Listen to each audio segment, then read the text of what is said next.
반갑습니다. 772 신현묵입니다. 우리가 뭐를 하더라도 이 법 테두리 안에서 살게 되는데, 일단 뭐 자동차를 갖고 나가도 이제 도로교통법 지켜야 되죠. 마찬가지로 건축에서도 건축법, 또 건축과 관련된 그 주변에 여러 가지 법들이 있는데 그 법을 지켜야 되죠. 그래서 몰라서 뭐 못했다, 이건 말이 안 되고, 어쨌든 그 법조항을 잘 알아서 지켜야 되는데, 설계하시는 건축사 사무소, 건축사님들, 또 시공할 때도 마찬가지, 시공사, 뭐 전문 건설업체들도 마찬가지죠. 자기에 관련된 그러한 시공업에 대해서 여러 가지 그 법이 있습니다. 근데 이 법이라는 거는 규정이니까 규제를 한다고 봐야 되죠. 제가 아주 어릴 때, 정말 글자도 모를 때 정도 같았을 것 같아요. 아주 어릴 때는 그때도 땅값은 굉장히 비싸다는 생각이 머릿속에 있었나 봐요. 그리고 어떤 구조체를 만드는 거는 또 자신이 있었나 보죠. 그래서 이런 식으로 내 땅, 조그만 땅이 있으면 거기에 기둥을 올려서 가운데는 엘리베이터 같은 걸 놔가지고 우산처럼 쫙 펴서 땅을 넓히는 거에 대지를 넓히고, 조망도 좋겠죠. 거기다가 집을 짓는 그러한 상상을, 구상을 했었어요. 근데 그거는 아주 무식한 행동이죠. 그 남한테 피해를 주면 안 되는 겁니다. 그래서 건축법 제 1장 총칙이 나오는데, 거기에 보면 건축법의 목적이 첫 번째로 나옵니다. 건축법의 그 총칙 중에 1번이 건축법의 목적입니다. 그 목적에 보면은 이래요. 건축법은 건축물의 그 대지, 건축물이 깔고 앉아 있는 대지, 또 구조, 또 설비의 그 기준, 그리고 또 건축물의 그 용도라는 쓰임새 등을 정해서 건축물의 그 안전과 또 건축물의 기능, 환경 및 아름다운 미관을 이제 향상시킴으로써 공공복리 증진에 이바지함을 목표로 한다, 이렇게 써 있어요.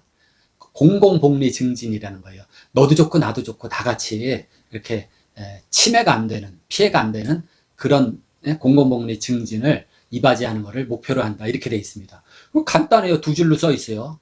총칙에 대해서. 근데 여기서부터 또 문제예요. 그러면 건축법의 목적이 그러한데, 그러면 여기서 말하는 건축물은 또 뭘 건축물이라 그러느냐, 또 대지는 뭘 대지라 그러냐. 우리가 그냥 뭐 토지라 그러기도 하고, 땅이라 그러기도 하고, 뭐 필지라고 하기도 하고, 뭐 일본식으로 무슨 뭐 부지라기도 하고, 이러한 터, 논밭에도 집을 짓잖아요. 물론 결국 지목이 바뀌어서 대지로 되지만, 대지는 뭐냐, 또 어떤 이런 구조, 방화 구조가 뭐고, 내화 구조가 뭐고, 내진 구조가 뭐고, 뭐 콘크리트 구조가 뭐고, 이런 것들, 그 다음에 설비, 건축물에 들어가는 여러 가지 그 시스템, 전기적인 거, 기계적인 시스템 같은 거, 사람 몸으로 치면은 구조가 뼈다구 하고 근육이라고 생각하면은 거기에 들어가는 설비는 뭐예요? 이렇게 신경망하고 이런 무슨 뭐 핏줄, 이런 것들이 전부 설비라고 할 수가 있어요. 그런 기준, 그 다음에 건축물의 용도. 그래서 용도도 다 정해놨죠. 용도가 몇 가지 용도야. 아마 29개 용도가 있어요. 건축물의 용도. 처음에 뭐예요? 뭐 단독주택, 공동주택, 뭐 제1종 근린시설에서 쭉 나가다가 28번째 뭡니까? 장례식장, 29번째 야영장 시설. 이런 것들이 용도별로 현행은 29가지로 또 이렇게 용도를 분류해놨어요. 그래서 그걸 분류해 놔야지 이렇게 말할 수가 있어요. 공동주택은 어떠해야 된다. 그쵸? 이렇게 되죠. 그럼 공동주택에 한해서만 얘기하죠. 그리고 단독주택은 어떠해야 된다. 또 장례식장은 어떠해야 된다. 이러면 거기에 국한되죠. 그러면 단독주택은 뭐 이렇게 해야 된다 해서 단독주택은 또 뭐가 단독주택이냐. 그걸 또 정해놔야 되잖아요.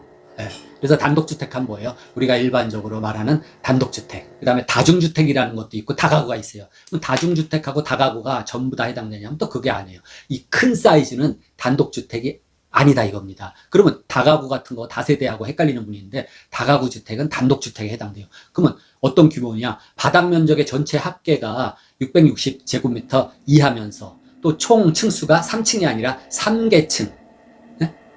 뭐 반지하가 됐던 어쨌든 하여튼 3계층 이하래야 되고, 그 다음에 세대수가 20세대면 안 돼요. 19세대 이하래야지 그게 단독주택으로서 다가구라고 얘기를 합니다. 그 다음에 공관이라는 거죠. 공관. 그 공관도 단독주택에 포함되고, 그 다음에 단독주택처럼 생긴 예를 들어서 뭐 노유자 시설, 뭐 노인시설이라든지 이런 것들도 단독주택에 포함된다. 이렇게 딱 정의를 해놨어요.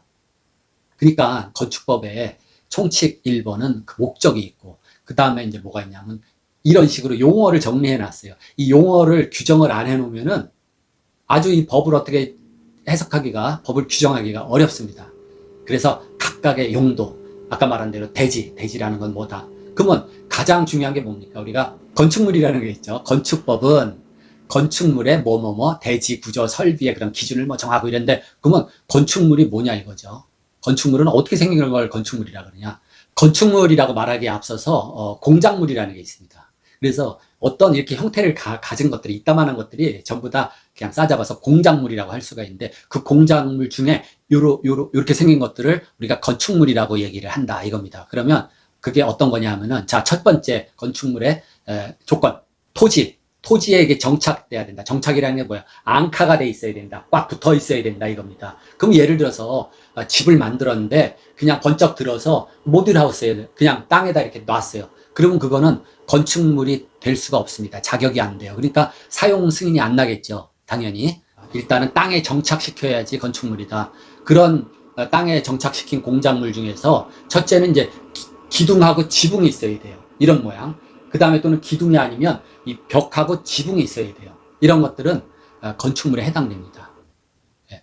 그 한마디로 기둥이 딱 있고 어마어마하게 큰 이렇게 지붕 같은 뚜껑이 있어요. 우산 모양의. 그거 건축물입니다. 왜? 기둥이 땅에 정착돼 있고 거기에 뭐 지붕이 형성돼 있기 때문에 건축물이다 이렇게 보는 겁니다. 근데 반대로 자, 벽이 있어요. 뭐 기둥도 있는데 지붕이 없다, 지붕이 없어. 그러면 그거는 건축물이 아니고 뭐예요? 공작물이 되겠죠. 공작물이나 구조물이다 이렇게 얘기를 하는 겁니다. 두 번째는 뭐냐면 이러한 규정된 건축물이라고 하는 것들에 부속되는 거, 부수되는 거, 뭐 집을 지면 담장도 있어야 되고 대문도 있어야 되고 이런 것들도 다 포함해서 건축물이다 이렇게 얘기를 합니다. 그 다음에 건축물이 땅 위에만 이렇게 땅에만 있는 게 아닐 수 있잖아요. 그 지하에 있어도 되고 고가 구조물로 고가의 그런 공작물이 있는데 여기에 용도가 뭐 사무실, 공연장, 창고, 차고 뭐 이런 용도로 쓰는 것도 건축물이라 이렇게 한다 이겁니다. 그래서 거기에 대해서 건축물은 건축법에 적용을 받는다 이겁니다. 근데 우리가 넓어요. 뭐 거실도 있고 주방도 있고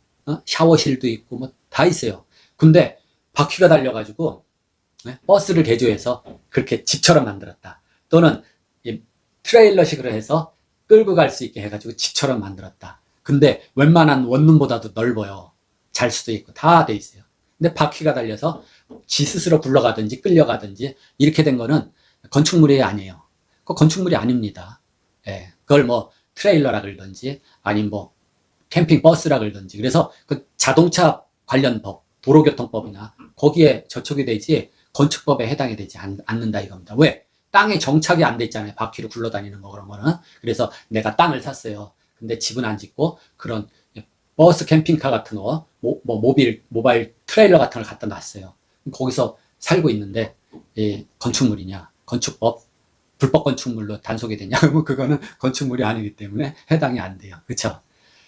이런 개념입니다. 그래서 건축법에는 건축법의 목적, 그 다음에 건축법을 정의하기 위해서 각종 이러한 그 용어의 정의, 그리고 또 이 건축물이라는 게 어디에 있어요? 어떤 커다란 이런 환경, 이 땅덩어리 안에 들어와 있겠죠. 그렇기 때문에 이 건축물이 속해 있는 그 베이스, 땅, 바탕이 또 뭐냐 이겁니다. 그래서 우리가 전 국토에 종합적인 어떤 국토 계획이 있잖아요. 그렇기 때문에 이거를 또 용도별로 또 다 나눠놨어요. 크게 말해서 우리 이제 좀 헷갈리는데 지역이라는 게 있습니다. 지역. 그리고 또 지구라는 게 있어요. 그리고 구역이라는 게 있습니다. 이게 조금씩 다른데 자, 제일 바탕이 되는 게 어떤 용도에 대한 지역의 용도 지역.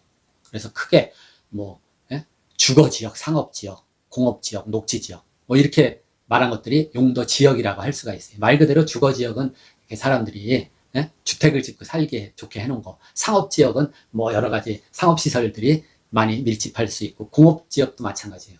공업 생산이라든지 그런 거에 적합하게 거기에 법 적용을 하게 되죠. 그리고 녹지 지역이라는 게 있는데 또 녹지 지역도 뭐 세분하면은 뭐 보전 녹지가 있고 생산 녹지가 있고 자연 녹지가 있고 이렇게 다 또 구별을 해놓게 됩니다. 그래서 용도 지역 중에는 뭐 도시 지역은 또 그렇게 나누고 그다음에 관리 지역이죠. 관리 지역은 우리가 이제 전답을 갖고 있고 임야를 갖고 있는 분들이 도시계획 확인만 띄워보면 나와요. 보전 관리, 뭐 생산 관리, 예? 계획관리 이런 게 나오죠. 근데 계획관리를 좋아하잖아요. 왜? 계획관리는 거기다 어느 정도 집도 허가가 나고 다 되는 거예요. 근데 이게 뭐 이제 보전관리다 그러면 말 그대로 그냥 그 관리적 보전하는 겁니다. 그 다음에 이제 농림지역이라는 게 있고 자연환경 보전지역 이렇게 나눴어요. 그러면 용도 지역이 다 이렇게 됐고, 그러니까 용도 지역은 서로 겹치면 안 되죠. 같은 지역, 용도 지역끼리는 겹치면 안 돼요. 안 겹치죠. 근데 요 지역과 살짝 겹치게 용도 지구라는 게 있습니다. 용도 지구라는 거를 지정해 놓고 그 용도 지구를 좀 보완하는 의미에서 용도 구역이라는 게 있습니다. 제일 우리가 많이 아는 거 개발 제한 구역이라는 게 있죠. 그린벨트라 그래가지고 그런 거. 도시 자연 공원 구역, 뭐 시가화 조정 구역, 그다음에 수산 자원 보호 구역, 뭐 이렇게 또 다 이걸 나눠놨어요. 그렇기 때문에 그러한 용도 지역, 지구, 용도 구역에 따라 내가 요 위치한 건축하려는 이 부분에 대한 법 적용이 다 다르다 이겁니다.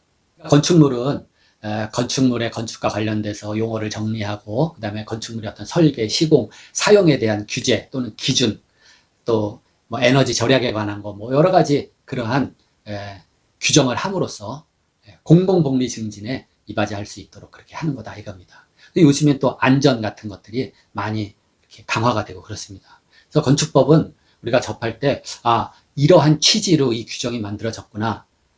여러분들이 잘 아는 건폐율, 또 용적률도 이러한 취지에서 공간 확보를 위해서 이러한 말하자면 건폐율 용적률이 적용되고, 또 도심지역이냐 상업지역이냐 이런 거에 따라서 그러한 건폐율 용도율이 달라지는 것을 이해를 할 수가 있어요. 그 다음에 이제 환경보호에 관해서 여러 가지 건축법에 또 관련된 법들이 많죠.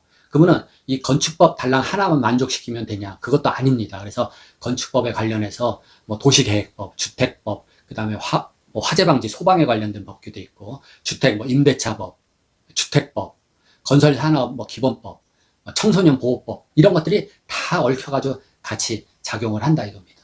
그 밖에 지방에 가면 또 뭐예요? 농지법도 적용되죠. 그 다음에 산지관리법이 적용돼서 어떤 임야라든지 이런 것들을 내가 주택으로 쓰려고 그러면은 대지로 바꿔야 되는데, 그러면 또 산지 전용 또는 농지 전용 그런 허가를 받아야 되는 규정도 있고 그런 겁니다. 그래서 정말 내 맘대로 어떻게 한번 좀 지어보고 싶다 하지만은 그 맘대로 짓는 그 범위는 관련 건축법이라든지 관련 법규 안에서 맘대로 지어야죠. 그걸 벗어나서 맘대로 지면은 법을 위반하게 된다 이겁니다. 기본적인 법 정도는 알고 그렇게 해야 됩니다.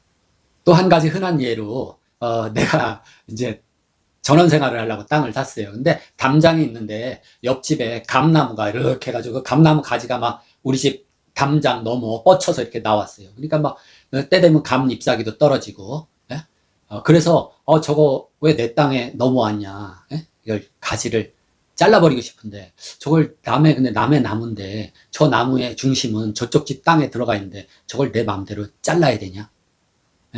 또 뿌리도 막 이렇게 막 자라가지고 막 우리 집 그 정원에 있는 보도블럭 같은 게 막 이렇게 붉어져 올라와요. 막 뿌리가 자라면서. 그래서 이걸 잘라도 되냐? 그런 것들이 있습니다. 그런 것들은 또 어디에요? 건축법이 아니라 민법에 규정돼 있어요. 보시면 민법에 수지라든지 수분. 근데 이게 다 한자말로 써가지고 수지라는 거는 나무의 그 진이라는 뜻도 있지만 나무 가지입니다. 그 수지 또는 수분, 나무 뿌리는 내 경계로 넘어왔을 때 상대방이 이렇게 말을 안 들으면 내 임의로 잘라도 된다 하는 게 규정에 나와 있어요. 근데 또 하나는 뭐예요? 이 감나무가 이렇게 뻗쳐서 감이 다 열려 있는데 그 감을 우리 집 담 넘어갔다고 따먹으면 되겠어요? 안 되겠어요? 그건 또 안 돼요. 왜냐하면 그 감은 모체가 어디에 옆집 그 어떤 소유물이죠. 옆집 재산에 딸려 있는 거기 때문에 그것도 함부로 따면 안 돼요. 그러한 법이 이렇게 묘한 적용이 있다 이겁니다. 그래서 이 시간에는 우리가 건축을 하면서 또는 뭐 리모델링을 하면서 다 건축법에 규정된 법에 맞게 그렇게 해야 돼요. 리모델링 한다 그래서 뭐 내력벽을 막 또 잘라내고 뭐 대수선에 해당되는 이 리모델링인데 대수선 말하자면 신고 허가를 안 했다. 그럼 또 이것도 문제가 됩니다. 그래서 우리는 그냥 여러 가지 법 규정에 쌓여 있는데 전문가들은 뭐 웬만한 것들을 다 알고 있을 거예요. 그렇지만 관련된 분들도 법에 대해서 항상 좀 이렇게 신경을 쓰셔서 법이 위반되지 않도록 그렇게 하시면 좋겠습니다. 제가 앞으로 이 유튜브뿐 아니라 제 블로그나 이제 또 772 건축 이야기 카페 여기에도 이 관련되는 내용을 다 지금 올려서 공유를 하려고 합니다. 이 자료가 필요하신 분이나 관련된 분들 또 학생분들 오셔서 이 자료들 많이 가져가시기 바랍니다. 다음 시간에 더 좋은 내용으로 뵙겠습니다.